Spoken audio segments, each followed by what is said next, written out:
ਜਲੰਧਰ ਦੇ ਵਿੱਚ 2 ਮਹੀਨੇ ਪਹਿਲਾਂ ਇੱਕ ਐਸਾ ਸਕੈਮ ਸਾਹਮਣੇ ਆਇਆ ਜੋ ਕਿ OLS ਵਿਜ਼ ਪ੍ਰਾਈਵੇਟ ਲਿਮਟਿਡ ਨੇ ਗੋਲਡ ਕਿੱਟੀ ਦੇ ਨਾਮ ਤੋਂ ਇੱਕ ਸਕੀਮ ਚਲਾਈ ਹੋਈ ਸੀ, ਜਿਸ ਦੇ ਵਿੱਚ ਕਾफ़ी ਲੋਕ ਸ਼ਾਮਲ ਸੀਗੇ। ਕਾफ़ी ਲੋਕਾਂ ਨੇ ਇਨਵੈਸਟ ਕੀਤਾ ਸੀਗਾ ਗੋਲਡ ਦੇ ਤੌਰ ਤੇ, ਪੈਸੇ ਵੀ ਇਨਵੈਸਟ ਕਰਦੇ ਸੀ, ਇੰਸਟਾਲਮੈਂਟਸ ਵੀ ਜਾਂਦੀਆਂ ਸੀ। ਪਰ ਜਿਹੜਾ ਗਬਨ ਸੀਗਾ, ਜਿਹੜਾ ਸਕੈਮ ਹੈ, ਉਹ ਇਸ ਵੇਲੇ ਲਗਭਗ ਜੇਕਰ ਅਸੀਂ ਟੋਟਲ ਅਮਾਊਂਟ ਵੇਖੀਏ ਤੇ 300 ਕਰੋੜ ਦੀ ਅਮਾਊਂਟ ਨੂੰ ਪਾਰ ਕਰ ਚੁੱਕਾ ਹੈ। ਪਰ ਪੁਲਿਸ ਵੱਲੋਂ ਇਸ ਵੇਲੇ ਉਸ ਅਮਾਊਂਟ ਨੂੰ ਸਿਰਫ 7 ਕਰੋੜ ਦੇ ਕਰੀਬ ਹੀ ਰਿਕਾਰਡ ਕੀਤਾ ਗਿਆ ਹੈ ਤੇ ਉਸ ਦੇ ਉੱਤੇ ਬਣਦੇ ਐਕਸ਼ਨਸ ਨਹੀਂ ਕੀਤੇ ਜਾ ਰਹੇ। ਜਿਸ ਤੋਂ ਬਾਅਦ ਕਿ ਜਿਨ੍ਹਾਂ ਲੋਕਾਂ ਨੇ ਇਨਵੈਸਟਮੈਂਟ ਕੀਤੀ ਸੀਗੀ, ਕਾफ़ੀ ਲੋਕਾਂ ਦੇ ਕੋਲ ਰਿਸੀਟਸ ਵੀ ਨਹੀਂ ਨੇ, ਕਾफ़ੀ ਲੋਕਾਂ ਦੇ ਕੋਲ ਕੁਝ ਪ੍ਰੂਫ ਵੀ ਨਹੀਂ ਹੈ ਕਿ ਅਸੀਂ ਇਨਵੈਸਟ ਕੀਤਾ ਸੀਗਾ। ਉਹ ਸਭ ਕੁਝ ਡਿਜੀਟਲੀ ਉਸ ਕੰਪਨੀ ਦੀ ਵੈਬਸਾਈਟ ਦੇ ਉੱਤੇ ਪਿਆ ਸੀ, ਜਿਸ ਤੋਂ ਬਾਅਦ ਕਿ ਕੰਪਨੀ ਨੇ ਆਪਣੀ ਵੈਬਸਾਈਟ ਸ਼ਟ ਕਰ ਦਿੱਤੀ ਹੋਈ ਹੈ। ਤੇ ਇਸ ਬਾਰੇ ਦੇ ਉੱਤੇ ਗੱਲਬਾਤ ਕਰਨ ਲਈ ਸਾਡੇ ਨਾਲ ਇਸ ਵੇਲੇ ਮੌਜੂਦ ਨੇ ਆਕਾਸ਼ ਗੁਪਤਾ ਜੀ ਤੇ ਦਾਮਨੀ ਅਗਰਵਾਲ ਜੀ, ਜੋ ਕਿ ਇਸ ਕੇਸ ਨੂੰ ਬਖੂਬੀ ਹੈਂਡਲ ਵੀ ਕਰ ਰਹੇ ਨੇ। ਸਰ, ਸਭ ਤੋਂ ਪਹਿਲਾਂ ਤਾਂ ਇਹ ਦੱਸਿਆ ਜਾਵੇ ਕਿ ਪ੍ਰਸ਼ਾਸਨ ਵੱਲੋਂ, ਪੁਲਿਸ ਵੱਲੋਂ ਕੀ ਨੈਗਲੀਜੈਂਸ ਵਰਤੀ ਜਾ ਰਹੀ ਹੈ। ਸਰ, ਬਹੁਤ ਅੱਛਾ ਕੁਐਸਚਨ ਹੈ ਤੁਹਾਡਾ। ਜੇ ਦੇਖਿਆ ਜਾਏ ਇਸ ਕੇਸ 'ਚ ਸ਼ੁਰੂ ਤੋਂ ਲੈ ਕੇ ਹੁਣ ਤੱਕ ਪੁਲਿਸ ਦਾ ਜਿਹੜਾ ਰੋਲ ਹੈ ਉਹ ਟੋਟਲ ਨੈਗੇਟਿਵ ਰੋਲ ਰਿਹਾ ਹੈ। ਇਹ ਪੁਲਿਸ ਦਾ ਪੂਰਾ ਰੋਲ ਜਿਹੜਾ ਹੈ ਦੋਸ਼ੀਆਂ ਨੂੰ ਬਚਾਉਣ ਦਾ ਅਤੇ ਪੀੜਿਤਾਂ ਨਾਲ ਕਿਸੇ ਵੀ ਤਰ੍ਹਾਂ ਦਾ ਕੋਈ ਸਹਿਯੋਗ ਨਹੀਂ ਕੀਤਾ ਜਾ ਰਿਹਾ, ਜੋ ਕਿ ਸਾਫ਼ ਪਤਾ ਲੱਗਦਾ ਪੁਲਿਸ ਨੇ ਜੋ ਚਲਾਨ ਪੇਸ਼ ਕੀਤਾ ਉਸ ਦੇ ਵਿੱਚ। ਸਰ, ਜਿੱਦਾਂ ਕਿ ਸਾਰਿਆਂ ਨੂੰ ਪਤਾ ਹੈ ਅਤੇ ਬਹੁਤ ਸੇ ਲੋਕ ਸਾਹਮਣੇ ਆ ਰਹੇ ਹੈ ਅਤੇ ਇਹ ਬੜਾ ਈਜ਼ੀਲੀ ਅੰਦਾਜ਼ਾ ਲਗਾਇਆ ਜਾ ਸਕਦਾ ਹੈ ਕਿ ਇਹ ਜਿਹੜਾ ਸਕੈਮ ਹੈ 300 ਕਰੋੜ ਤੋਂ ਉੱਪਰ ਦਾ। ਪੂਰੇ ਪੰਜਾਬ, ਹਰਿਆਣਾ 'ਚ ਹਜ਼ਾਰਾਂ ਕੀ ਲੱਖਾਂ ਲੋਕਾਂ ਨੇ ਇਸ 'ਚ ਇਨਵੈਸਟਮੈਂਟ ਕੀਤੀ ਹੋਈ ਸੀ। ਹਰ ਮਹੀਨੇ 2000, 3000, 5000 ਰੁਪਏ ਇਨਵੈਸਟਮੈਂਟ ਕਰਦੇ ਸੀ। ਜੇ ਲਗਭਗ ਆਪਾਂ ਗੱਲ ਕਰੀਏ ਕਿ ਕਿੰਨੇ ਲੋਕ ਇਸ ਦੇ ਵਿੱਚ ਸ਼ਾਮਲ ਸੀਗੇ, ਕਿੰਨੇ ਟੋਟਲ ਜਿੰਨੀ ਕੁਆਂਟੀਟੀ ਆਪਾਂ ਕਹਿ ਲਈਏ ਵੀ ਕਿੰਨੇ ਲੋਕਾਂ ਦੀ ਬਣਦੀ ਹੈ। ਡਾਊਨ ਲੈਗਸ ਸੀਗੀਆਂ, ਨੈਟਵਰਕਿੰਗ ਵਾਂਗੂ ਇਹ ਕੰਮ ਕਰ ਰਹੇ ਸੀਗੇ, ਪਿਰਾਮਿਡ ਸਟਾਈਲ ਇਹਨਾਂ ਨੇ ਆਪਣਾ ਕੰਪਨੀ ਦਾ ਸਟਰਕਚਰ ਬਣਾ ਰੱਖਿਆ ਸੀਗਾ। ਸੋ ਕਿੰਨੇ ਲੋਕ ਇਹਨਾਂ ਦੇ ਨਾਲ ਜੁੜੇ ਹੋਏ ਸੀਗੇ? ਸਰ, ਜੋ ਫਿਲਹਾਲ ਸਾਹਮਣੇ ਇਨਫੋਰਮੇਸ਼ਨ ਆ ਰਹੀ ਹੈ ਉਸ ਦੇ ਅਕੋਰਡਿੰਗ ਤਾਂ ਮੋਰ ਦੈਨ 1,50,000 ਲੋਕਾਂ ਨੇ ਇਸ 'ਚ ਇਨਵੈਸਟ ਕੀਤਾ ਹੋਇਆ ਸੀ। ਇਹ ਜਿਹੜਾ ਡਾਟਾ ਮੈਂ ਆਪ ਦੇ ਦਰਸ਼ਕਾਂ ਨੂੰ ਪ੍ਰੋਵਾਈਡ ਕਰਵਾ ਰਿਹਾ, ਇਹ ਸਿਰਫ ਇਸ ਬੇਸ 'ਤੇ ਪਤਾ ਲੱਗ ਸਕਦਾ ਹੈ ਕਿ ਜੋ ਕੰਪਨੀ ਦੇ ਟੋਪ 2 ਮੈਨੇਜਮੈਂਟ ਮੈਂਬਰ ਸੀ, ਉਹਨਾਂ ਵਿੱਚੋਂ ਇੱਕ ਮੈਨੇਜਮੈਂਟ ਮੈਂਬਰ ਦੀ ਡਾਊਨ ਲਾਈਨ 'ਚ 64,000 ਤੋਂ ਜ਼ਿਆਦਾ ਲੋਕ ਇਨਵੈਸਟਰ ਸੀ ਅਤੇ ਜਿਹੜਾ ਸੈਕਿੰਡ ਮੈਨੇਜਮੈਂਟ ਮੈਂਬਰ ਸੀ ਉਹਦੀ ਡਾਊਨ ਲਾਈਨ 'ਚ ਅਪਰੋਕਸੀਮੇਟਲੀ 77,000 ਜਾਂ 78,000 ਇਨਵੈਸਟਰ ਸੀ। ਜੇ ਆਪਾਂ ਇਹਨਾਂ ਦੋਵਾਂ ਨੂੰ ਕਲੱਬ ਕਰ ਲਈਏ ਤਾਂ ਸਿਰਫ 1.5 ਲੱਖ ਤਾਂ ਇਹੀ ਬਣ ਜਾਂਦਾ। ਅਤੇ ਇਸ ਤੋਂ ਇਲਾਵਾ ਕੰਪਨੀ ਦੇ ਹੋਰ ਹਜ਼ਾਰੇ ਮੈਂਬਰ ਸੀ, ਮੈਨੇਜਮੈਂਟ ਮੈਂਬਰ ਵੀ ਹੈਗੇ ਸੀ, ਫਾਊਂਡੇਸ਼ਨ ਮੈਂਬਰ ਵੀ ਹੈਗੇ ਸੀ, ਜਿਨ੍ਹਾਂ ਦੀ ਵੱਖਰੀ ਸੈਪਰੇਟ ਡਾਊਨ ਲਾਈਨ ਚੱਲਦੀ ਸੀ। ਜੇ ਉਹ ਸਾਰਿਆਂ ਦਾ ਟੋਟਲ ਕਰੀਏ ਤਾਂ ਮੈਨੂੰ ਲੱਗਦਾ ਕਿ ਇਹ 2 ਲੱਖ ਤੋਂ ਜ਼ਿਆਦਾ ਇਨਵੈਸਟਰ ਕੰਪਨੀ ਦੇ ਨਾਲ ਜੁੜੇ ਹੋਏ ਸੀ। ਸਰ, ਕੀ ਨਾਮ ਸੀਗਾ ਉਹਨਾਂ ਜਿਹੜੇ ਸਭ ਤੋਂ ਟੌਪ ਇਹਨਾਂ ਦੇ ਇਨਵੈਸਟਰ ਸੀਗੇ? ਟੌਪ ਦੇ ਉੱਤੇ ਜਿਹੜੇ 2 ਮੇਨ ਲੈਗਸ ਸੀਗੀਆਂ ਉਹ ਕੌਣ ਸੀਗੇ?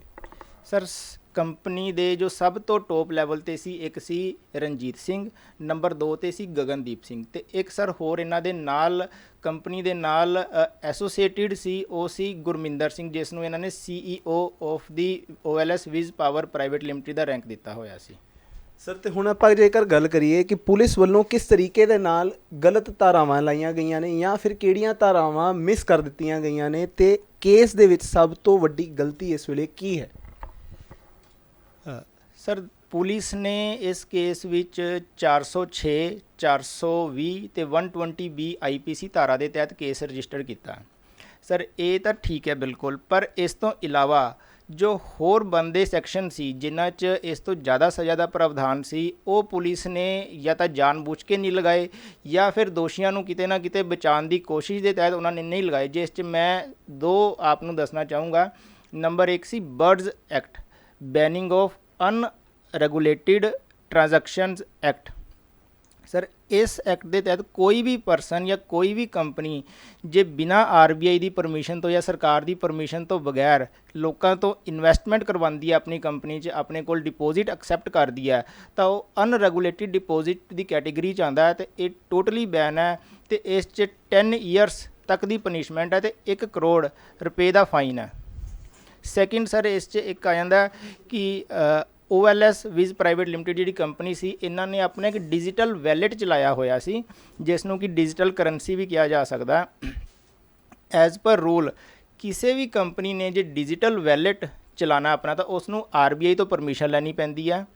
ਉਹ permission payments and settlement act 2007 ਦੇ ਤਹਿਤ ਮਿਲਦੀ ਹੈ। ਉਸ ਦੀ ਸਾਰੀ ਲਿਸਟ ਕਿਸ ਕੰਪਨੀ ਨੂੰ ਅੱਜ ਤੱਕ RBI ਨੇ ਇਹ ਪਰਮਿਸ਼ਨ ਦਿੱਤੀ ਹੈ, ਉਹ RBI ਦੀ ਵੈਬਸਾਈਟ ਤੇ ਅਵੇਲੇਬਲ ਹੈ। ਅਸੀਂ ਉਹ ਚੈੱਕ ਕਰ ਰਹੇ ਹਾਂ, ਉਸ 'ਚ ਟੋਟਲ 78 ਕੰਪਨੀ ਨੂੰ ਅੱਜ ਤੱਕ ਪਰਮਿਸ਼ਨ ਮਿਲੀ ਹੈ, ਤੇ ਜਿਨ੍ਹਾਂ ਦੀ ਪਰਮਿਸ਼ਨ ਵਿਡਰੋ ਕੀਤੀ ਗਈ ਹੈ ਉਹ ਵੀ ਉਸ 'ਚ ਸਾਰਾ ਦਿੱਤਾ ਹੋਇਆ। ਉਸ 'ਚ OLS ਵਿਜ਼ ਪ੍ਰਾਈਵੇਟ ਲਿਮਟਿਡ ਕੰਪਨੀ ਦਾ ਕਿਤੇ ਵੀ ਕੋਈ ਜ਼ਿਕਰ ਨਹੀਂ ਹੈ। ਇਸ ਤੋਂ ਇਹ ਕਲੀਅਰ ਹੁੰਦਾ ਹੈ ਕਿ ਇਹਨਾਂ ਨੇ ਇਲੀਗਲ ਡਿਜੀਟਲ ਵੈਲਟ ਚਲਾ ਰਹੇ ਸੀ। ਤੇ ਇਸ ਦੀ ਜੇ ਆਪਾਂ ਪਨਿਸ਼ਮੈਂਟ ਦੀ ਗੱਲ ਕਰੀਏ, ਇਸ 'ਚ ਵੀ 10 ਸਾਲ ਤੱਕ ਦੀ ਸਜ਼ਾ ਤੇ 1 ਕਰੋੜ ਰੁਪਏ ਫਾਈਨ ਪਲੱਸ ਕੰਟੀਨਿਊਸ ਅਫੈਂਸ ਰਹਿਣ ਤੇ 5 ਲੱਖ ਰੁਪਏ ਪਰ ਡੇ ਦਾ ਫਾਈਨ ਹੈ। ਤੇ ਪੁਲਿਸ ਨੇ ਆਪਣੇ ਚਲਾਨ ਵਿੱਚ ਇਹ ਦੋਵਾਂ ਨੂੰ ਪੁਲਿਸ ਨੇ ਛੁਪਾ ਲਿਆ ਹੋਇਆ। ਇਹ ਇਸ ਚੀਜ਼ ਤੋਂ ਸਾਫ਼ ਪਤਾ ਲੱਗ ਰਿਹਾ ਕਿ ਪੁਲਿਸ ਦੋਸ਼ੀਆਂ ਨੂੰ ਬਚਾਉਣ ਦੀ ਪੂਰੀ ਕੋਸ਼ਿਸ਼ ਕਰ ਰਹੀ ਹੈ। ਮੈਂ ਸਰ ਨਾਲ ਹੀ ਇੱਕ ਹੋਰ ਚੀਜ਼ ਐਡ ਕਰਨਾ ਚਾਹੂੰਗਾ ਕਿ ਜਿਸ ਤਰ੍ਹਾਂ ਸਾਰਿਆਂ ਨੂੰ ਪਤਾ ਹੈ, ਜਿਸ ਦਿਨ ਇਹ ਸਕੈਮ ਬਰਸਟ ਹੋਇਆ ਸੀ 13 ਜੁਲਾਈ 2020 ਨੂੰ, ਉਸੇ ਦਿਨ ਕੰਪਨੀ ਦੇ ਜਿਹੜੇ ਮਾਲਕ ਸੀ ਇਹਨਾਂ ਨੇ ਕੰਪਨੀ ਦੀ ਵੈਬਸਾਈਟ ਨੂੰ ਬੰਦ ਕਰਤਾ ਸੀ। ਹੁਣ ਸਰ ਕੰਪਨੀ ਦੀ ਵੈਬਸਾਈਟ ਦੇ ਉੱਤੇ ਹੀ ਹਰ ਇਨਵੈਸਟਰ ਦਾ ਸਾਰਾ ਡਾਟਾ ਸੀ, ਟੋਟਲ ਕਿੰਨੇ ਇਨਵੈਸਟਰ ਸੀ, ਉਹਨਾਂ ਨੇ ਕਿੰਨੀ ਇਨਵੈਸਟਮੈਂਟ ਕੀਤੀ ਹੋਈ ਸੀ, ਕਦੋਂ ਕੀਤੀ ਸੀ, ਕਿਸ ਮੋਡ ਰਾਹੀਂ ਕੀਤੀ ਹੋਈ ਸੀ, ਇਹ ਸਾਰਾ ਉਹ ਇਨਵੈਸਟਰ ਆਪਣੇ ਕੰਪਨੀ ਦੇ ਵੈਬਸਾਈਟ ਦੇ ਉੱਤੇ ਆਪਣਾ ਲੌਗਇਨ ID ਕਰਕੇ ਉੱਥੋਂ ਚੈੱਕ ਕਰਦੇ ਹੁੰਦੇ ਸੀ। 90% ਕੰਪਨੀ ਦੇ ਇਨਵੈਸਟਰਸ ਇੱਦਾਂ ਦੇ ਸੀ ਕਿ ਜਿਸ ਤਰ੍ਹਾਂ ਹੀ ਉਹਨਾਂ ਦੀ ਕਿਸ਼ਤ ਜਿਹੜੀ ਆ ਕੰਪਨੀ 'ਚ ਡਿਪੋਜ਼ਿਟ ਹੁੰਦੀ ਸੀ, ਸਿਰਫ ਆਪਣੇ ਮੋਬਾਈਲ ਦੇ ਉੱਤੇ ਚੈੱਕ ਕਰਦੇ ਸੀ, ਹਾਂ ਮੇਰੇ ਵੈਲੇਟ 'ਚ ਅਮਾਊਂਟ ਆ ਗਿਆ ਹੈ, ਮੇਰੀ ਰਸੀਦ ਆ ਗਈ ਹੋਈ ਹੈ, ਤੇ ਨਾ ਉਸ ਨੂੰ ਉਹ ਡਾਊਨਲੋਡ ਕਰਦੇ ਸੀ। ਪ੍ਰਿੰਟ ਕਰਨਾ ਤਾਂ ਬੜੇ ਦੂਰ ਦੀ ਗੱਲ ਹੈ। ਤੇ ਸਰ ਇਹ ਚੀਜ਼ ਪੁਲਿਸ ਨੂੰ ਵੀ ਪਤਾ ਹੈ, ਸਾਰਾ ਕੁਝ ਪਤਾ ਹੈ ਪੁਲਿਸ ਨੂੰ ਵੀ। ਜਦੋਂ ਇਸ ਗੱਲ ਤੇ ਇਨਵੈਸਟੀਗੇਸ਼ਨ ਦੀ ਗੱਲ ਆਈ, ਪੁਲਿਸ ਨੇ ਆਪਣੇ ਸਾਈਬਰ ਸੈੱਲ ਦੀ ਟੀਮ ਦੀ ਮਦਦ ਨਾਲ ਉਹ ਵੈਬਸਾਈਟ ਸ਼ੁਰੂ ਕਰਵਾ ਲਈ। ਸ਼ੁਰੂ ਕਰਵਾ ਕੇ ਪੁਲਿਸ ਨੇ ਸਾਰਾ ਡਾਟਾ ਉਹਦੇ ਵਿੱਚ ਸੇਵ ਕਰਕੇ ਆਪਣੇ ਕੋਲ ਸੇਵ ਕਰਕੇ ਰੱਖ ਲਿਆ। ਪਰ ਸਰ ਬਹੁਤ ਹੈਰਾਨੀ ਵਾਲੀ ਗੱਲ ਹੈ ਕਿ ਜਦੋਂ ਪੁਲਿਸ ਨੇ ਕੋਰਟ 'ਚ ਚਲਾਨ ਪੇਸ਼ ਕੀਤਾ ਤਾਂ ਆਪਣੇ ਚਲਾਨ ਦੇ ਵਿੱਚ ਉਹ ਵੈਬਸਾਈਟ ਤੋਂ ਰਿਕਵਰ ਹੋਏ ਡਾਟੇ ਦੇ ਬੇਸ ਤੇ ਇੱਕ ਇਨਵੈਸਟਰ ਦੀ ਲਿਸਟ ਤੇ ਉਹਨਾਂ ਵੱਲੋਂ ਇਨਵੈਸਟ ਕੀਤਾ ਅਮਾਊਂਟ ਕੋਰਟ ਨੂੰ ਦੱਸਣ ਦੀ ਬਜਾਏ ਸਿਰਫ 58 ਪਰਸਨਸ ਦੇ ਬਿਆਨਾਂ 'ਚ ਜੋ ਅਮਾਊਂਟ ਦੀ ਗੱਲ ਆਈ 7 ਕਰੋੜ ਦੀ, ਸਿਰਫ ਉਹ ਕੋਰਟ ਨੂੰ ਦੱਸਿਆ ਤੇ ਬਾਕੀ ਕੁਝ ਵੀ ਨਹੀਂ ਦੱਸਿਆ। ਤਾਂ ਇਸ ਕਰਕੇ ਮੇਰੀ ਇੱਕ ਪੁਲਿਸ ਪ੍ਰਸ਼ਾਸਨ ਨੂੰ ਵੀ ਅਪੀਲ ਹੈ ਕਿ ਘੱਟੋ ਘੱਟ ਜੋ ਇੰਨੇ ਪੀੜਿਤ ਲੋਕੀ ਹੈਗੇ ਆ ਜਿਨ੍ਹਾਂ ਦਾ ਇੰਨਾ ਨੁਕਸਾਨ ਹੋਇਆ, ਘੱਟੋ ਘੱਟ ਉਹਨਾਂ ਦੇ ਉੱਤੇ ਕੁਛ ਤਾਂ ਰਹਿਮ ਕਰੋ ਤੇ ਸਹੀ ਡਾਟਾ ਕੋਰਟ ਨੂੰ ਪ੍ਰੋਵਾਈਡ ਕਰਵਾਓ। ਸਰ ਜੇਕਰ ਇਸ ਤਰੀਕੇ ਨਾਲ ਚੱਲਦਾ ਹੈ, ਪੁਲਿਸ ਪ੍ਰਸ਼ਾਸਨ ਇਸ ਤਰੀਕੇ ਨਾਲ ਚੱਲਦੀ ਹੈ ਕਿ ਜਿਹੜਾ ਡਾਟਾ ਰਿਕਵਰ ਹੋਇਆ ਉਸ ਦੇ ਉਹ ਮੈਂਸ਼ਨ ਕਰ ਦਿੰਦੀ ਹੈ ਇਸ ਇਨਵੈਸਟੀਗੇਸ਼ਨ ਦੇ ਵਿੱਚ, ਉਸ ਦੇ ਨਾਲ ਕਿਸ ਨੂੰ ਤੇ ਕਿਸ ਤਰੀਕੇ ਦੇ ਨਾਲ ਫਾਇਦਾ ਹੋ ਸਕਦਾ ਹੈ ਜਾਂ ਨੁਕਸਾਨ ਹੋ ਸਕਦਾ? ਸਰ ਇਹਦੇ ਦੋ ਸਭ ਤੋਂ ਵੱਡੇ ਬੈਨੀਫਿਟ ਨੇ। ਸਭ ਤੋਂ ਬੈਨੀਫਿਟ ਨੰਬਰ 1 ਤਾਂ ਇਹ ਹੈ ਕਿ ਇਹ ਦੋਸ਼ੀਆਂ ਵੱਲੋਂ ਜਿੰਨਾ ਵੀ ਸਕੈਮ ਕੀਤਾ ਗਿਆ ਉਹ ਸਾਰਾ ਕੋਰਟ ਦੇ ਸਾਹਮਣੇ ਆ ਜਾਏਗਾ ਤੇ ਕੋਰਟ ਲਈ ਬਹੁਤ ਈਜ਼ੀ ਹੋਏਗਾ ਕਿ ਇਹਨਾਂ ਨੂੰ ਐਪਰੋਪਰੀਏਟ ਪਨਿਸ਼ਮੈਂਟ ਦੇਣ ਦਾ, ਜੋ ਕਿ ਕ੍ਰਿਮੀਨਲ ਜੂਰਿਸਪ੍ਰੂਡੈਂਸ ਦੇ ਅਕੋਰਡਿੰਗ ਬਣਦੀ ਹੈ। ਸੈਕਿੰਡ ਚੀਜ਼ ਸਰ, ਜਿਸ ਤਰ੍ਹਾਂ ਮੈਂ ਕਿਹਾ ਕਿ 99% ਜਿਹੜੇ ਇਨਵੈਸਟਰ ਸੀ ਉਹ ਆਪਣੀ ਨਾ ਕੋਈ ਰਸੀਦ ਰੱਖਦੇ ਸੀ, ਨਾ ਕੋਈ ਡਾਊਨਲੋਡ ਕਰਕੇ ਇਸ ਨੂੰ ਰੱਖਦੇ ਸੀ, ਸਿਰਫ ਨੈੱਟ 'ਤੇ ਚੈੱਕ ਕਰ ਲੈਂਦੇ ਸੀ। ਸਰ ਉਹਨਾਂ ਨੂੰ ਆਪਣੇ ਕੰਜ਼ਿਊਮਰ ਕੋਰਟ 'ਚ ਕੇਸ ਲਗਾਉਣ ਵਾਸਤੇ ਤੇ ਆਪਣਾ ਕੇਸ ਪਰਸਿਊ ਕਰਨ ਵਾਸਤੇ ਬਹੁਤ ਹੈਲਪ ਮਿਲੇਗੀ ਜੇ ਉਹ ਸਾਰਾ ਡਾਟਾ ਉੱਥੇ ਆ ਜਾਂਦਾ। ਉਹ ਆਪਣੀ ਜਿਹੜੀ ਪਰਟੀਕੂਲਰ ਰਸੀਦਸ ਨੇ ਉੱਥੋਂ ਲੈ ਕੇ ਆਪਣਾ separate legal action in the farm of consumer case ਵਗੈਰਾ ਉਹ ਕਰ ਸਕਦੇ ਨੇ। ਚਲਾਨ ਦੀ ਗੱਲ ਕਰੀਏ ਜੋ ਕਿ ਪੁਲਿਸ ਵੱਲੋਂ ਕੀਤਾ ਜਾ ਰਿਹਾ ਹੈ, ਕਿਤੇ ਨਾ ਕਿਤੇ ਇਹ ਵੀ ਸੁਣਨ ਨੂੰ ਆਇਆ ਜਿਹੜੇ ਕੰਪਲੇਂਟੈਂਟ ਸੀਗੇ ਉਹਨਾਂ ਨੂੰ ਕਿਤੇ ਨਾ ਕਿਤੇ ਵਿੱਚ ਫਸਾਉਣ ਦੀ ਗੱਲ ਕੀਤੀ ਜਾ ਰਹੀ ਹੈ, ਕੋਸ਼ਿਸ਼ ਕੀਤੀ ਜਾ ਰਹੀ ਹੈ। ਕਿਸ ਤਰੀਕੇ ਕੀਤੀ ਜਾ ਰਹੀ ਹੈ ਤੇ ਕਿਹਦੇ ਵੱਲੋਂ ਕੀਤੀ ਜਾ ਰਹੀ ਹੈ? ਨੋਰਮਲ ਜੇ ਆਪਾਂ ਦੇਖਿਆ ਜਾਵੇ ਤਾਂ ਚਲਾਨ ਦੇ ਵਿੱਚ ਦੋਸ਼ੀਆਂ ਦੀ ਸਟੇਟਮੈਂਟ ਬਾਰੇ ਕੋਈ ਜ਼ਿਕਰ ਨਹੀਂ ਕੀਤਾ ਗਿਆ ਹੁੰਦਾ, ਕਿਉਂਕਿ ਐਜ਼ ਪਰ ਰੂਲ ਦੋਸ਼ੀਆਂ ਦੀ ਸਟੇਟਮੈਂਟ ਕਿਤੇ ਵੀ ਕੋਰਟ 'ਚ ਕੋਈ ਵੈਲਿਡਿਟੀ ਨਹੀਂ ਰੱਖਦੀ। ਪਰ ਇਸ ਕੇਸ 'ਚ ਜੋ ਚਲਾਨ ਪੇਸ਼ ਕੀਤਾ ਉਸ 'ਚ ਇੱਕ ਦੋਸ਼ੀ ਦੀ 5 ਵਾਰ ਪੁਲਿਸ ਨੇ ਸਟੇਟਮੈਂਟ ਲਿਖੀ ਹੈ ਤੇ ਹਰ ਵਾਰ ਸਟੇਟਮੈਂਟ ਲਿਖਣ ਦੇ ਉੱਤੇ ਇੱਕ ਨਵੇਂ ਪਰਸਨ ਨੂੰ ਜੋ ਕਿ ਉਹਨਾਂ ਦੀ ਕੰਪਨੀ ਦਾ ਇਨਵੈਸਟਰ ਸੀ ਤੇ ਇਹਨਾਂ ਦੇ ਖਿਲਾਫ ਆਵਾਜ਼ ਉਠਾ ਰਿਹਾ ਸੀ, ਉਸ ਨੂੰ ਕਿਤੇ ਨਾ ਕਿਤੇ ਫਸਾਉਣ ਦੀ ਕੋਸ਼ਿਸ਼ ਕੀਤੀ ਗਈ ਹੈ। ਤੇ ਹੁਣ ਗੱਲਬਾਤ ਕਰਦੇ ਹਾਂ ਆਪਾਂ ਦਾਮਨੀ ਅਗਰਵਾਲ ਜੀ ਨਾਲ ਕਿ ਮੈਮ ਇੱਕ ਖਾਸ ਚੀਜ਼ ਜਿਹੜੀ ਕੇਸ ਦੇ ਵਿੱਚ ਗਲਤ ਹੋ ਰਹੀ ਹੈ ਇਸ ਵੇਲੇ ਕਿ ਅਲੱਗ-ਅਲੱਗ ਕੰਪਲੇਂਟੈਂਟਸ ਨੇ, ਅਲੱਗ-ਅਲੱਗ ਟਾਈਮ ਤੇ ਟ੍ਰਾਂਜੈਕਸ਼ਨਸ ਹੋਈਆਂ ਨੇ, ਪਰ ਸਾਰੀ ਕੰਪਲੇਂਟਸ ਨੂੰ ਇੱਕੋ ਦੇ ਵਿੱਚ ਕਲੱਬ ਕਰਕੇ ਇੱਕ FIR ਬਣਾ ਲਿੱਤੀ ਗਈ। ਉਸ ਤੋਂ ਬਾਅਦ ਜਿਹੜਾ ਸਕੈਮ ਹੈ ਉਸ ਨੂੰ ਸਿਰਫ 7 ਕਰੋੜ ਤੱਕ ਦਾ ਹੀ ਅਮਾਊਂਟ ਦੱਸਿਆ ਜਾ ਰਿਹਾ ਹਾਲੇ ਤੱਕ, ਜਦ ਕਿ ਅਕੋਰਡਿੰਗ ਟੂ ਜੇਕਰ ਅਸੀਂ ਡਾਟਾ ਦੇਖੀਏ ਤੇ ਉਹ 300 ਕਰੋੜ ਰੁਪਏ ਨੂੰ ਪਾਰ ਕਰ ਰਿਹਾ ਹੈ, ਜੋ ਕਿ ਲਗਭਗ ਇੰਡੀਆ ਦੇ ਵੱਡੇ ਸਕੈਮਸ ਦੇ ਵਿੱਚੋਂ ਇੱਕ ਹੈ। ਉਸ ਦੇ ਬਾਰੇ ਕੀ ਗੱਲ ਕਰੋਗੇ ਕਿ ਕਿਸ ਤਰੀਕੇ ਦੇ ਨਾਲ ਪੁਲਿਸ ਇੱਥੇ ਗਲਤ ਹੈ तो पुलिस नू की स्टेप्स होने चकने चाहिए ने?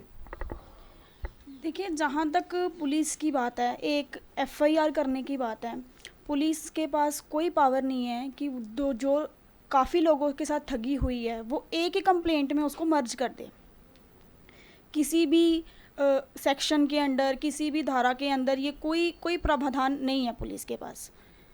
अब सेपरेट एफआईआर होगी, अब हर पर्सन है, एक कंप्लेनेंट है, उसके साथ अलग टाइम पे ठगी हुई है, एक कंप्लेनेंट है उसके अलग टाइम पे, अलग प्लेस पे, हर अलग तरह से ठगी हुई है।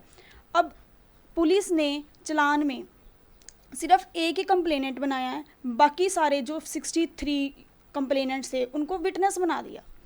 अब एक कंप्लेनेंट है, अब कंप्लेनेंट अगर वो बाई चांस इन फ्यूचर मुकर जाता है या कुछ कॉम्प्रोमाइज़ कर लेता है तो व्हाट अबाउट अदर विटनेसेस, ठीक है ना, बाकी विटनेसेस का क्या होगा।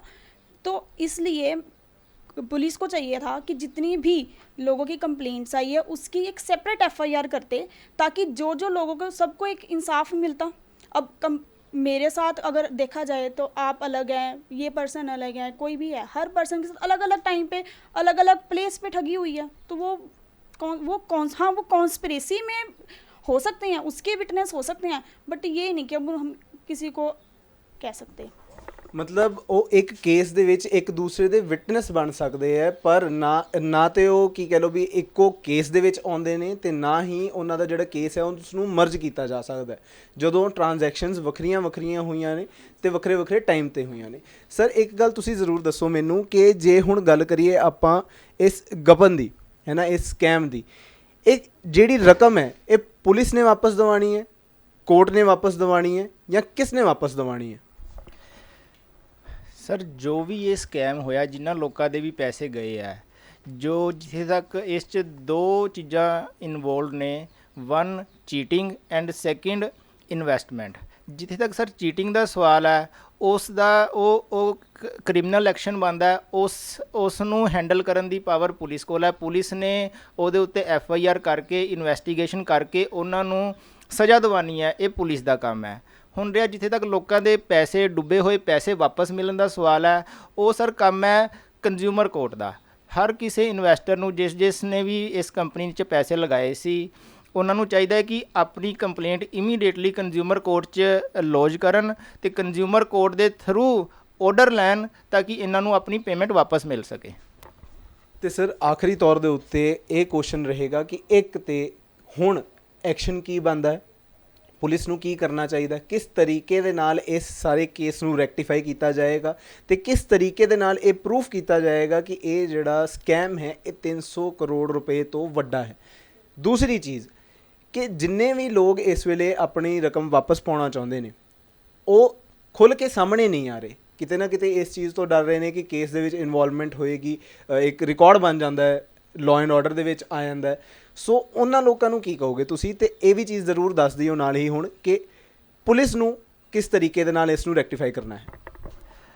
ਸਰ ਪੁਲਿਸ ਕੋਲ ਹਜੇ ਵੀ ਪੂਰਾ ਆਪਸ਼ਨ ਹੈ, ਪੁਲਿਸ ਕੋਲ ਪ੍ਰੋਪਰ ਪਾਵਰ ਹੈ। ਉਹ 173A ਸਬਸੈਕਸ਼ਨ 8 ਦੇ ਵਿੱਚ ਆਪਣਾ ਇੱਕ ਫਰਦਰ ਇਨਵੈਸਟੀਗੇਸ਼ਨ ਕਰਕੇ ਇਹਦਾ ਕੰਪਲੀਟ ਅਤੇ accurate challan with complete documentary evidence ਉਹ ਕੋਰਟ ਦੇ ਸਾਹਮਣੇ ਰੱਖ ਸਕਦੀ ਹੈ ਤਾਂ ਕਿ ਕੋਰਟ ਪ੍ਰੋਪਰ ਟਰਾਇਲ ਚਲਾ ਕੇ ਦੋਸ਼ੀਆਂ ਨੂੰ ਕਾਨੂੰਨ ਮੁਤਾਬਕ ਬਣਦੀ ਸਜ਼ਾ ਦਵਾਏ।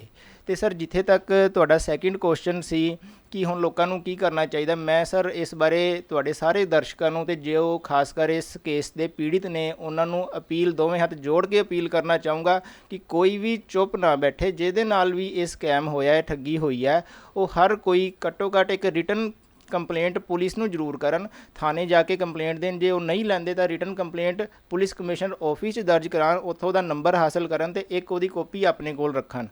ਸਰ ਉਸ ਦੇ ਬੇਸ 'ਤੇ ਪੁਲਿਸ ਨੂੰ ਚਾਹੀਦਾ ਕਿ ਉਹ ਹਰ ਪਰਸਨ ਦੀ ਸੈਪਰੇਟ ਐਫਆਈਆਰ ਕਰੇ। ਜੇ ਪੁਲਿਸ ਐਫਆਈਆਰ ਨਹੀਂ ਕਰਦੀ ਤਾਂ ਹਰ ਪਰਸਨ ਜਿਸ ਨੇ ਪੁਲਿਸ ਕੰਪਲੇਂਟ ਕੀਤੀ ਹੈ ਉਹ ਓਨਰੇਬਲ ਕੋਰਟ, ਓਨਰੇਬਲ JMIC ਆਪਣੇ ਇਲਾਕਾ ਮੈਜਿਸਟਰੇਟ ਕੋਲ ਜਾ ਕੇ ਉਹਦੇ ਥਰੂ ਵੀ ਕੋਰਟ ਦੇ ਥਰੂ ਵੀ ਐਫਆਈਆਰ ਲੌਜ ਕਰਵਾ ਸਕਦਾ ਅਤੇ ਦੋਸ਼ੀਆਂ ਨੂੰ ਸਜ਼ਾ ਕਰਵਾ ਸਕਦਾ ਹੈ।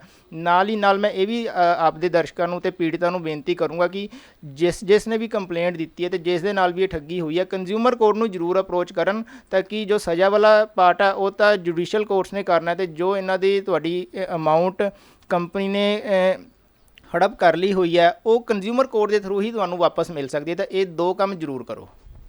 ਅਤੇ ਸਰ ਇਹ ਵੀ ਜ਼ਰੂਰ ਦੱਸਿਆ ਜਾਵੇ ਵੀ ਜਿਹੜੇ ਲੋਕ ਅੱਗੇ ਆਉਣ ਤੋਂ ਡਰ ਰਹੇ ਨੇ ਉਹਨਾਂ ਦਾ ਕ੍ਰਿਮੀਨਲ ਕੇਸ ਬਣੇਗਾ? ਕਿਉਂਕਿ ਡਰ ਦੀ ਵਜ੍ਹਾ ਬੇਸਿਕਲੀ ਇਹੀ ਹੁੰਦੀ ਹੈ ਕਿ ਸਾਡਾ ਕ੍ਰਿਮੀਨਲ ਰਿਕਾਰਡ ਬਣ ਜਾਏਗਾ, ਜਾਂ ਫਿਰ ਕੇਸ ਦੇ ਕੋਰਟ ਕਚਹਿਰੀਆਂ ਦੇ ਚੱਕਰਾਂ ਦੇ ਵਿੱਚ ਕੋਈ ਨਹੀਂ ਪੈਣਾ ਚਾਹੁੰਦਾ, ਹੈ ਨਾ। ਸੋ ਉਹ ਇੱਕ ਵਾਰ ਉਹ ਵੀ ਚੀਜ਼ ਜ਼ਰੂਰ ਕਲੀਅਰ ਕਰ ਦਿਓ, ਜੇਕਰ ਉਹ ਕੰਪਲੇਂਟ ਕਰਦੇ ਨੇ ਤੇ ਉਹ ਕ੍ਰਿਮੀਨਲ ਕੇਸਿਸ ਦੇ ਵਿੱਚ ਜਾਣਗੇ, ਕੰਪਲੇਂਟੈਂਟਸ ਕਿਸ ਤਰੀਕੇ ਦੇ ਨਾਲ ਉਹਨਾਂ ਦਾ ਲਾਅ ਐਂਡ ਆਰਡਰ ਜਿਹੜਾ ਰਿਕਾਰਡ ਹੈ ਉਹ ਕਿਸ ਤਰੀਕੇ ਕਲੀਅਰ ਰਹਿਣ ਵਾਲਾ ਹੈ ਜਾਂ ਕਿਸ ਤਰੀਕੇ ਖਰਾਬ ਹੋਣ ਵਾਲਾ ਹੈ। ਮੈਂ ਸਾਰੇ ਦਰਸ਼ਕਾਂ ਨੂੰ ਤੇ ਆਮ ਲੋਕਾਂ ਨੂੰ ਵੀ ਸਾਰਿਆਂ ਨੂੰ ਇਹ ਇਨਫੋਰਮੇਸ਼ਨ ਸ਼ੇਅਰ ਕਰਨਾ ਚਾਹੁੰਦਾ ਕਿ ਕੋਈ ਵੀ ਪਰਸਨ ਜੋ ਪੁਲਿਸ 'ਚ ਕੰਪਲੇਂਟ ਕਰਦਾ ਹੈ ਉਹਦਾ ਕਦੇ ਵੀ ਕ੍ਰਿਮੀਨਲ ਰਿਕਾਰਡ ਖਰਾਬ ਨਹੀਂ ਹੁੰਦਾ। ਉਹ ਇੱਕ ਕੰਪਲੇਨੈਂਟ ਹੈ, ਇੱਕ ਸ਼ਿਕਾਇਤਕਰਤਾ ਹੈ, ਇੱਕ ਪੀੜਿਤ ਹੈ। ਜੋ ਵੀ ਇੱਕ ਪੀੜਿਤ ਪਰਸਨ ਹੈ ਉਹ ਪੁਲਿਸ ਕੋਲ ਆਪਣੀ ਫਰਿਆਦ ਲੈ ਕੇ ਜਾਂਦਾ ਹੈ। ਜਿਸ ਪਰਸਨ ਦੇ ਖਿਲਾਫ ਕੰਪਲੇਂਟ ਕੀਤੀ ਗਈ ਹੁੰਦੀ ਹੈ ਉਸ ਦਾ ਜ਼ਰੂਰ ਕ੍ਰਿਮੀਨਲ ਰਿਕਾਰਡ ਬਣਦਾ, ਉਹਦਾ ਜ਼ਰੂਰ ਨਾਮ ਖਰਾਬ ਹੁੰਦਾ। ਪਰ ਜੇ ਤੁਸੀਂ ਐਜ਼ ਏ ਸ਼ਿਕਾਇਤਕਰਤਾ, ਐਜ਼ ਏ ਪੀੜਿਤ ਪੁਲਿਸ ਕੋਲ ਅਪਰੋਚ ਕਰ ਰਹੇ ਹੋ ਤਾਂ ਕੇਸ ਜ਼ਰੂਰ ਰਜਿਸਟਰ ਹੋਏਗਾ ਜਾਂ ਹੋਣਾ ਵੀ ਚਾਹੀਦਾ, ਪਰ ਉਸ 'ਚ ਤੁਹਾਡਾ ਕ੍ਰਿਮੀਨਲ ਰਿਕਾਰਡ ਕਿਤੇ ਵੀ ਖਰਾਬ ਨਹੀਂ ਹੁੰਦਾ। ਸੈਕਿੰਡ ਚੀਜ਼, ਜਿੱਥੇ ਤੱਕ ਰਹੀ ਕੋਰਟਾਂ 'ਚ ਧੱਕੇ ਖਾਣ ਦੀ ਗੱਲ, ਕੋਈ ਇਸ ਤਰ੍ਹਾਂ ਦੀ ਗੱਲ ਨਹੀਂ ਹੈ। ਤੁਸੀਂ ਇੱਕ ਵਾਰ ਕੰਪਲੇਂਟ ਜ਼ਰੂਰ ਕਰੋ, FIR ਜ਼ਰੂਰ ਲੌਜ ਕਰਾਓ। ਉਸ ਤੋਂ ਬਾਅਦ ਪੁਲਿਸ ਇਨਵੈਸਟੀਗੇਟ ਕਰੇਗੀ।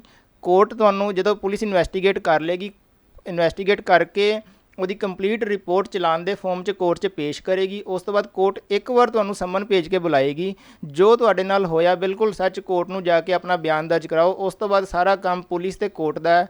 ਉਹ ਪੁਲਿਸ ਆਪਣੇ ਆਪ ਦੋਸ਼ੀਆਂ ਨੂੰ ਸਜ਼ਾ ਦਿਵਾਏਗੀ ਤੇ ਕੋਰਟ ਦਾ ਕੰਮ ਹੈ ਕਿ ਉਹ ਜੋ ਵੀ ਪੁਲਿਸ ਨੇ ਉਹਨਾਂ ਦੇ ਖਿਲਾਫ ਐਵੀਡੈਂਸ ਆਇਆ, ਟਰਾਇਲ ਹੋਇਆ, ਉਹਦੇ ਬੇਸ ਤੇ ਬਣਦੀ ਸਜ਼ਾ ਦੋਸ਼ੀਆਂ ਨੂੰ ਜ਼ਰੂਰ ਦੇਗੀ। ਸੋ ਤੁਸੀਂ ਦੇਖਿਆ ਕਿ ਕਿਸ ਤਰੀਕੇ ਦੇ ਨਾਲ ਜਿਹੜਾ ਸਕੈਮ ਕੀਤਾ ਗਿਆ ਗੋਲਡ ਕਿੱਟੀ ਦੇ ਨਾਮ ਦੇ ਉੱਤੇ, ਜਲੰਧਰ ਦੇ ਵਿੱਚ ਖਾਸ ਤੌਰ ਦੇ ਉੱਤੇ, ਪੂਰੇ ਪੰਜਾਬ 'ਚ ਆਲਰੇਡੀ ਇਹ ਜਿਹੜੀ ਸਕੀਮ ਸੀਗੀ ਉਸ ਨੂੰ ਫੈਲਾਇਆ ਗਿਆ। ਉਸ ਤੋਂ ਬਾਅਦ ਹਰਿਆਣੇ ਵੀ ਗੱਲ ਪਹੁੰਚੀ, ਕੁਛ ਇੱਕ ਲੋਕ ਦਿੱਲੀ ਦੇ ਵੀ ਨੇ, ਜਿਸ ਤੋਂ ਬਾਅਦ ਕਿ ਐਸਟੀਮੇਟ ਲਗਾਇਆ ਜਾ ਰਿਹਾ ਕਿ ਇਸ ਕੰਪਨੀ ਦੇ ਵਿੱਚ ਇਨਵੈਸਟਰਸ ਜਿਹੜੇ ਸੀਗੇ ਲਗਭਗ 2 ਲੱਖ ਤੋਂ ਜ਼ਿਆਦਾ ਦੇ ਸੀਗੇ, ਤੇ ਜਿਨ੍ਹਾਂ ਨੇ ਇਨਵੈਸਟਮੈਂਟ 2000 ਤੋਂ ਲੈ ਕੇ 10,000 ਰੁਪਏ ਦੀ ਲਗਾਤਾਰ ਫਲਕਚੁਏਟਿੰਗ ਜਿਹੜੀ ਫ੍ਰੀਕੁਐਂਸੀ ਹੈ ਉਹ ਇਸ ਦੇ ਵਿੱਚ ਸਬਮਿਟ ਕਰਵਾਉਂਦੇ ਸੀਗੇ ਆਏ ਦਿਨ, ਹਰ ਮਹੀਨੇ। ਤੇ ਜੇਕਰ ਹੁਣ ਅਸੀਂ ਗੱਲ ਕਰੀਏ ਇਸ ਦੇ ਵਿੱਚ ਸਭ ਤੋਂ ਵੱਡੀ ਨੈਗਲੀਜੈਂਸ ਜਿਹੜੀ ਹੈ ਪੁਲਿਸ ਵੱਲੋਂ ਵਰਤੀ ਜਾ ਰਹੀ ਹੈ, ਸਭ ਤੋਂ ਵੱਡੀ ਜਿਹੜੀ ਗਲਤੀ ਕੀਤੀ ਗਈ ਹੈ ਉਹ ਇਹ ਕੀਤੀ ਗਈ ਹੈ ਕਿ ਜਿੰਨੀਆਂ ਵੀ ਕੰਪਲੇਂਟਸ ਗਈਆਂ ਨੇ ਉਸ ਨੂੰ ਕਲੱਬ ਕਰਕੇ ਇੱਕ FIR ਬਣਾ ਦਿੱਤੀ ਗਈ। ਉਸ ਤੋਂ ਬਾਅਦ ਜਿੰਨੀ ਰਕਮ ਬਣਦੀ ਹੈ 300 ਕਰੋੜ ਰੁਪਏ ਤੋਂ ਜ਼ਿਆਦਾ ਦੀ ਰਕਮ ਜਿਹੜੀ ਬਣਦੀ ਹੈ ਉਸ ਨੂੰ ਸਿਰਫ 7 ਕਰੋੜ ਰੁਪਏ ਬਣਾ ਦਿੱਤਾ ਗਿਆ ਹੈ। ਐਂਡ ਸਭ ਤੋਂ ਵੱਡੀ ਚੀਜ਼ ਜਿਹੜੀ ਇਹ ਹੈ ਕਿ ਵਾਪਸ ਜਿਹੜੇ ਕੰਪਲੇਂਟੈਂਟ ਨੇ ਜਿਹੜੇ, ਉਹਨਾਂ ਨੂੰ ਹੀ ਇਸ ਦੇ ਵਿੱਚ ਫਸਾਉਣ ਦੀ ਕਿਤੇ ਨਾ ਕਿਤੇ ਕੋਸ਼ਿਸ਼ ਕੀਤੀ ਗਈ ਹੈ ਤਾਂ ਜੋ ਟੌਪ 2 ਮੈਂਬਰ ਸੀਗੇ ਇਸ ਕੰਪਨੀ ਦੇ, ਉਹਨਾਂ ਨੂੰ ਕਿਤੇ ਨਾ ਕਿਤੇ ਬਚਾਇਆ ਜਾ ਸਕੇ। ਪਰ ਦੇਖਣ ਵਾਲੀ ਗੱਲ ਹੁਣ ਇਹ ਹੋਏਗੀ ਕਿ ਇਸ ਤੋਂ ਬਾਅਦ ਇੱਕ ਪੁਲਿਸ ਪ੍ਰਸ਼ਾਸਨ ਕਿਸ ਤਰੀਕੇ ਦੇ ਨਾਲ ਇਹਨਾਂ ਦੇ ਉੱਤੇ ਐਕਸ਼ਨ ਲੈਂਦਾ ਹੈ, ਜਾਂ ਇਸ ਕੇਸ ਦੇ ਵਿੱਚ ਫੇਰ ਬਦਲ ਕਰਦਾ ਹੈ, ਜਾਂ ਕੋਰਟ ਦੇ ਵਿੱਚ ਹੁਣ ਕੋਈ ਨਵਾਂ ਤਬਦੀਲੀ ਆਏਗੀ, ਕੋਰਟ ਨੂੰ ਨਵੇਂ ਆਰਡਰ ਜਾਰੀ ਕਰਨ ਪੈਣਗੇ। ਕੀ ਹੋਏਗਾ ਇਸ ਦੇ ਲਈ ਸਾਡੇ ਨਾਲ ਅਪਡੇਟਡ ਰਹਿਣਾ। ਦੈਨਿਕ ਸਵੇਰਾ TV ਦੇ ਉੱਤੇ ਕੈਮਰਾਮੈਨ ਜਤਿਨ ਦੇ ਨਾਲ ਮਨਰਾਜਦੀਪ ਚੱਠਾ, ਜਲੰਧਰ। ਦੇਖਦੇ ਰਹੋ ਦੈਨਿਕ ਸਵੇਰਾ TV।